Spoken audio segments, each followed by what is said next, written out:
Your mind is like a wildfire. The more you feed it, the bigger it grows. Overthinking, stress, and endless what-ifs. These thoughts burn inside you, consuming your peace, your clarity, your happiness. But what if I told you that Buddhist wisdom holds the key to stopping this fire before it destroys you?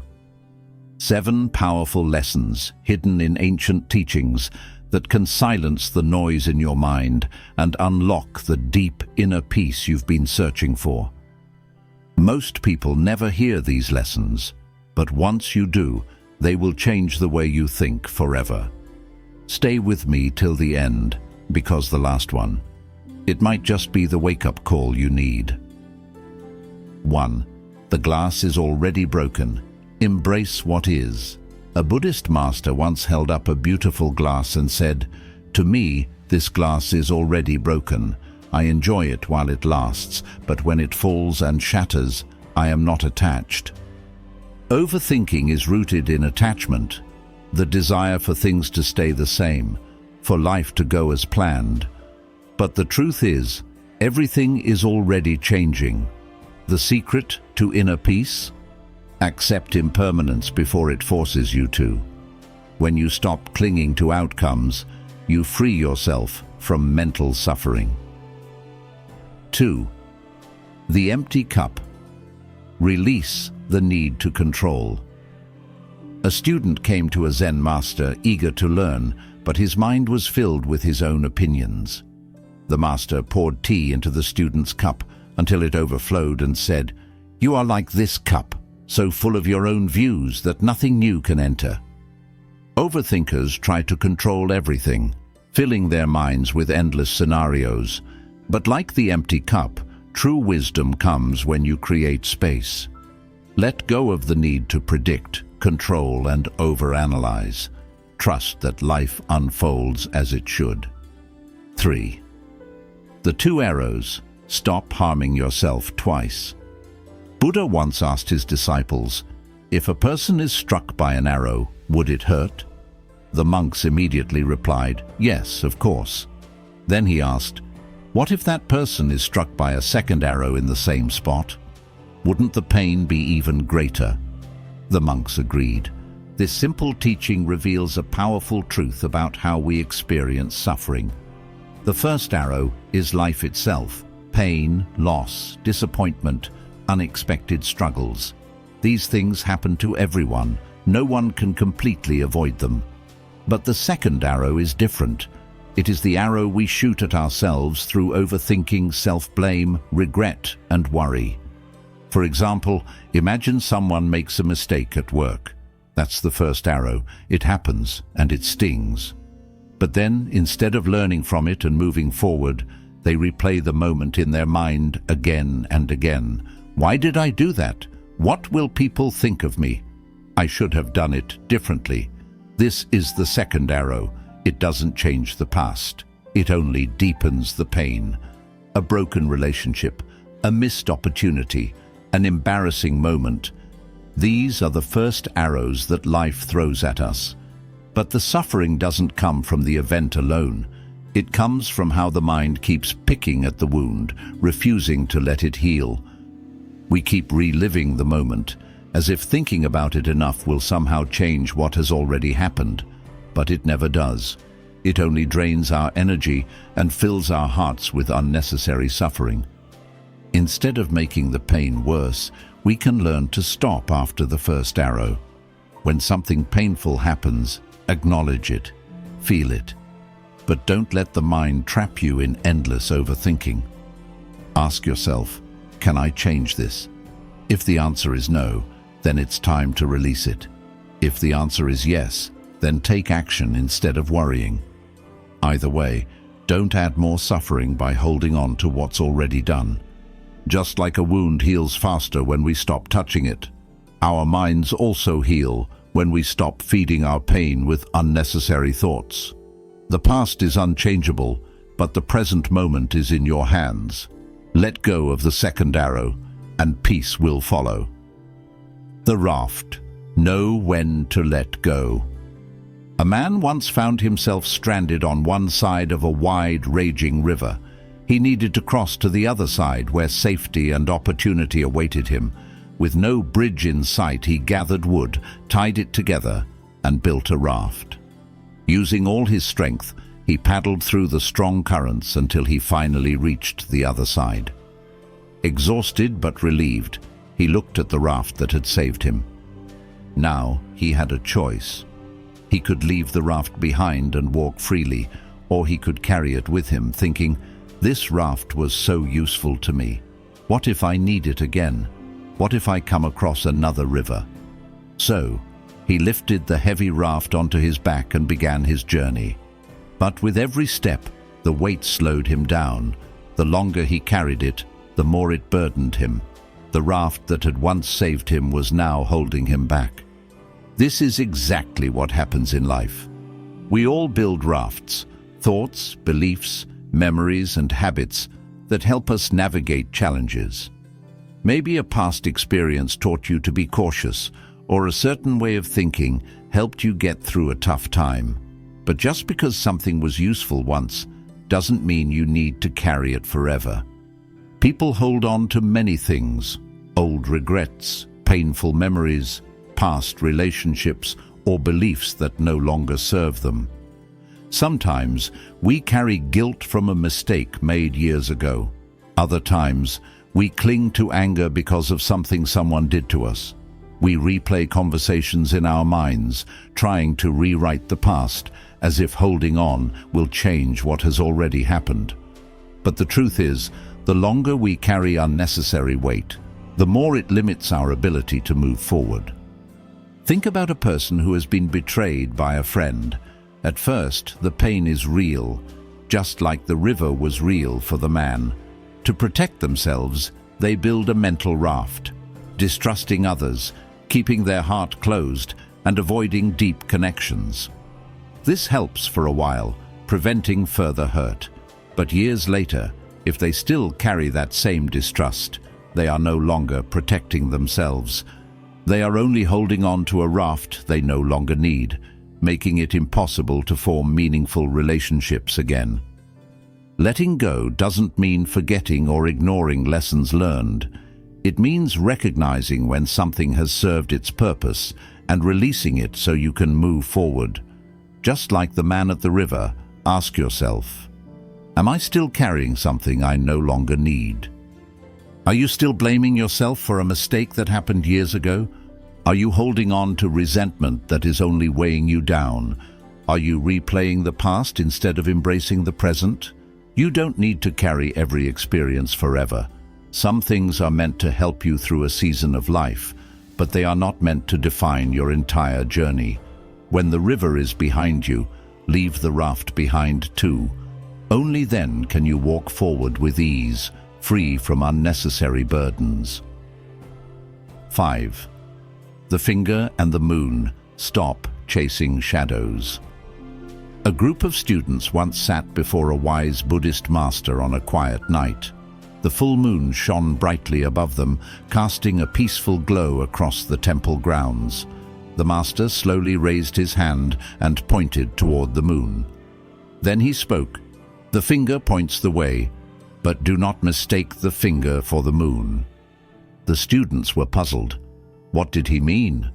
Why would anyone confuse a pointing finger for the moon itself? The master smiled and continued, "Many people spend their lives focused on the finger, missing the beauty of what it points to." This teaching carries a deep and powerful truth. We often mistake symbols, beliefs, and mental concepts for reality itself. Instead of truly experiencing life, we get caught up in labels, opinions, and illusions. Instead of seeing things as they are, we focus on the surface and miss the essence. Think about success. Many people believe success is about wealth, a high-status job, or recognition from others. They chase after these things, thinking they will bring happiness. But these are just the finger. They only point to what we actually seek: inner contentment, peace, and fulfillment. The real goal is not the money, the status, or the approval. The real goal is the feeling we believe those things will give us. But in the process of chasing the symbols, many people forget to cultivate true contentment. They accumulate wealth but still feel empty. They gain recognition but still feel unfulfilled. They have been staring at the finger, not the moon. Another example is religion or spiritual practice itself.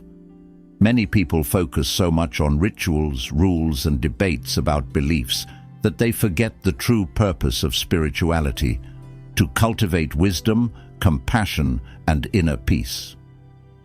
Imagine two travelers on a journey. One of them studies the map endlessly, memorizing every road, every symbol, every detail. The other simply follows the road, experiencing the journey firsthand. Who truly understands the path? The first traveler mistakes the map for the journey itself, while the second truly walks the path. The teachings of great spiritual masters are like the map or the pointing finger. They guide us, but they are not the final destination. This happens in relationships too. Some people believe love is shown only through grand gestures, gifts, or words of affirmation. They become obsessed with how their partner expresses love rather than feeling the love itself. They forget that love is not the words, the gifts, or the gestures. It is the deep connection, the trust, and the presence shared between two people. They focus on the symbols, but miss the experience of love itself. So, how do we avoid mistaking the finger for the moon? The first step is awareness. Ask yourself, am I focused on the surface instead of the deeper truth? Am I chasing symbols rather than the real experience? Am I caught up in appearances rather than reality? Instead of seeking happiness in external things, turn inward and ask what truly brings you peace. Instead of obsessing over rituals or intellectual debates, focus on the wisdom and kindness behind them. Instead of looking for love in specific actions, feel the presence of love in your life. When the master pointed at the moon, his intention was to help the students look beyond his hand and see the beauty above. In the same way, Buddhist wisdom, spiritual teachings, and even life experiences are simply pointing the way. The ultimate truth, the deep peace we seek, is not in the words, symbols, or concepts. It is in direct experience. Don't mistake the pointing finger for the moon. Look beyond it, see clearly, and embrace the truth that lies beyond illusions. 6. The silent monk, the power of doing nothing. A long time ago, in a quiet monastery nestled in the mountains, there lived a monk who was known for his deep wisdom and unshakable peace. People came from far and wide to seek his guidance. One day, a villager arrived in great distress. His life was falling apart. His business was failing, his family was arguing, and his mind was consumed by worry. He poured out his troubles before the monk, speaking rapidly, desperate for a solution. The monk listened in complete silence. The man expected advice, words of wisdom, or perhaps a step-by-step plan to fix his problems.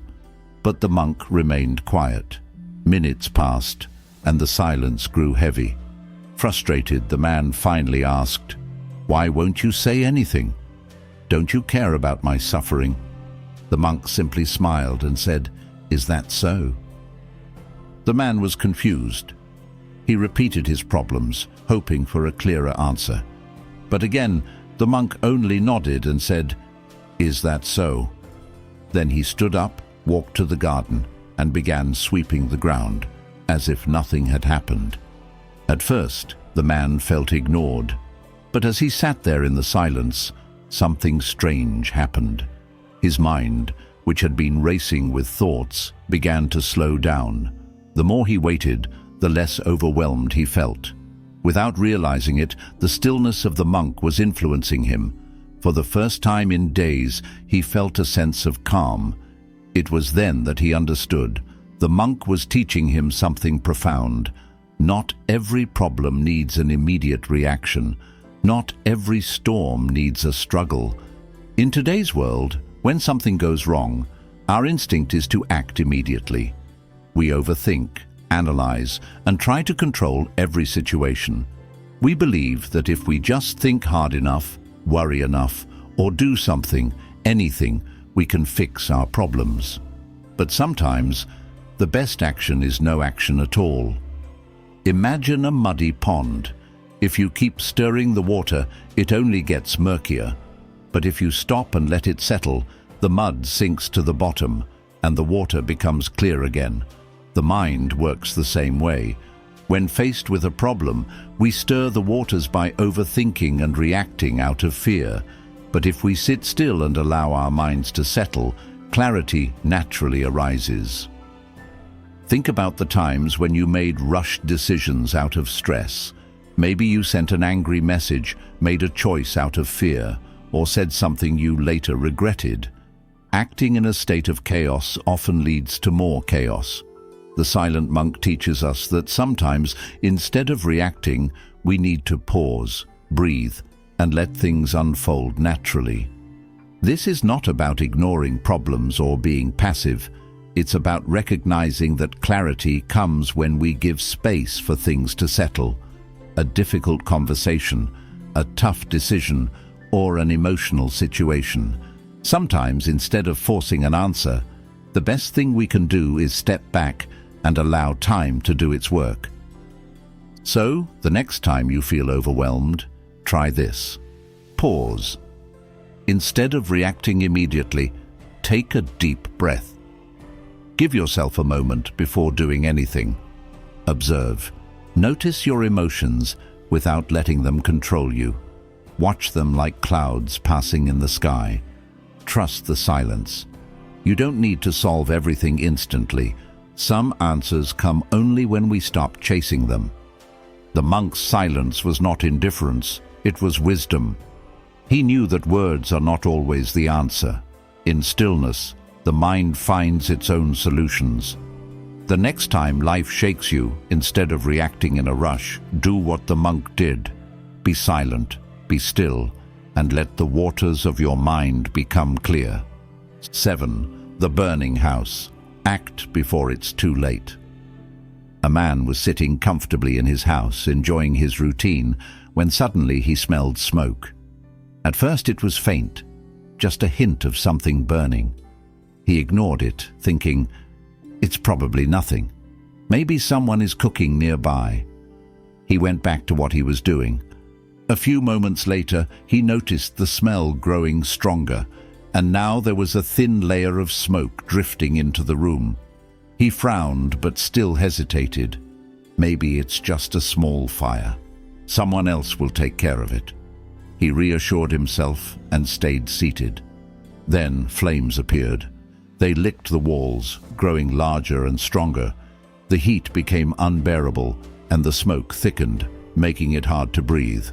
Finally, in a panic, the man leaped up and ran for the door. But by then, the fire had already surrounded him. His hesitation had cost him his escape. This is how many people live their lives. They see the warning signs, stress, unhappiness, dissatisfaction, but they ignore them. They tell themselves, "It's not that bad, I'll deal with it later." They convince themselves that things will improve on their own. But by the time they realize they should have taken action, it's often too late. The fire has already spread. Buddha told a similar story to his followers. He described a house on fire with people inside who refused to leave. Instead of escaping, they were busy debating meaningless things. Who built the house where the fire started? What caused it? They wasted precious time overthinking instead of acting. Meanwhile, the fire consumed everything around them. This story reflects how people delay change in their lives. A toxic relationship, an unfulfilling job, a habit that's slowly destroying them. Many people see the flames but stay in place, hoping things will fix themselves. But fire doesn't wait. The longer you hesitate, the harder it becomes to escape. Imagine someone who dreams of changing their life. Maybe they want to start a new career, heal a broken relationship, or let go of past trauma. But instead of taking action, they keep saying, maybe next year, maybe when I feel more ready, maybe when the situation is perfect. They don't realize that life doesn't wait for perfect conditions. The more they delay, the deeper they sink into the fire of regret and stagnation. The truth is, hesitation is often disguised as overthinking. People convince themselves they need more time, more certainty, or more motivation. But in reality, action creates clarity. You don't escape a burning house by sitting still and thinking. You escape by getting up and moving. So, how do you know if you are trapped in a burning house of your own? Ask yourself, are there signs in my life that I've been ignoring? Have I been delaying an important decision out of fear? Am I waiting for the perfect moment instead of taking action now? If you see the fire, don't wait. If something feels wrong in your life, don't ignore it. Don't waste time analyzing why things are bad while doing nothing to change them. The longer you stay, the more you risk losing. Buddha's story is a warning, but it's also a reminder of hope. No matter how long you've been inside the burning house, you still have a choice. You can stand up, walk out, and take control of your life. But you must act before the flames consume you completely. Don't wait until it's too late. Don't let fear keep you trapped. If you know a change needs to be made, take the first step now. The door is open, but only you can walk through it. Your mind has been trapped in a cycle of overthinking, worry, and hesitation for too long. But now, you hold the keys to break free. These 7 Buddhist lessons are not just words. They are doors to a new way of living, a life where you no longer drown in endless thoughts, but instead rise above them with clarity and peace. The question is, will you walk through that door? Will you let go of the second arrow of self-inflicted suffering? Will you drop the heavy raft of past burdens? Will you stop mistaking illusions for reality? And most importantly, will you take action before the fire of regret consumes you? Peace isn't found in overthinking. It's found in letting go. And the moment you stop holding on to unnecessary thoughts, you will realize you were free all along. The mind is powerful, but you are more powerful. Now, take these lessons and step into the life of peace that has been waiting for you all along.